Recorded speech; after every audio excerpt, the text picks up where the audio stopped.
Zamani ukihitaji frame ulikuwa ukitembea utakuta kwenye milango, kwenye majengo wamebandika frame hii inapangishwa na hivi na hivi, na hiyo ishapitwa na wakati. Sasa baadhi ya watu bado wana hiyo dhana kwamba ukitaka frame kija ukatembea tu Kariakoo utaona frame, utatafuta, utapiga namba ya simu utapata, utatapeliwa ndugu yangu.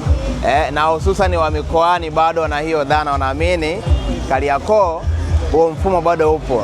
Ishaacha kitambo sana. Karibuni. Kitambo sana ishaacha hiyo jamani. Ukihitaji frame kwa sasa ni lazima utafute taarifa hizo kwa madalali jamani. Yaani moja ya kitengo na ajira walioitengeneza imekuwa komavu kabisa ni hiyo. Madalali ni watu ambao wanauza taarifa ya hizo. Kwa hiyo kimuuliza mtu, walio wengi mnaonifuata na kuniuliza tutapata wapi frame, tutapataje frame? Hapana, mimi uwezo wa kutafuta frame ni ngumu. Hata jirani akiwa na hama ni ngumu kuniambia. Unakuta hizo taarifa wenye nazo ni madalali aidha na mwenye nyumba.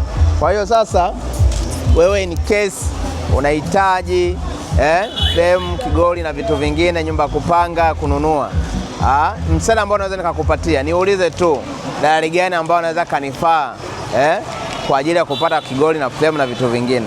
Sasa wewe kama utakuja utembee ungojee utakutana na tangazo lililobandikwa kwenye mlango au kwenye nyumba kuhusu kupangisha au kuuza, utatembea sana sana, utahangaika sana. Kwa hiyo hizo zama zishapitwa kabisa, ndio tushakuwa kwenye kizazi kingine, tuko kwenye future. Taarifa nayo ni biashara. Utakuta imebandikwa ovyo. Nadhani sasa hivi ukikuta imebandikwa kwenye mlango, wale madalali wanaweza kabandua zile sticker. Hawataki kucheza na ajira za watu. Kuwa serious. Utapata.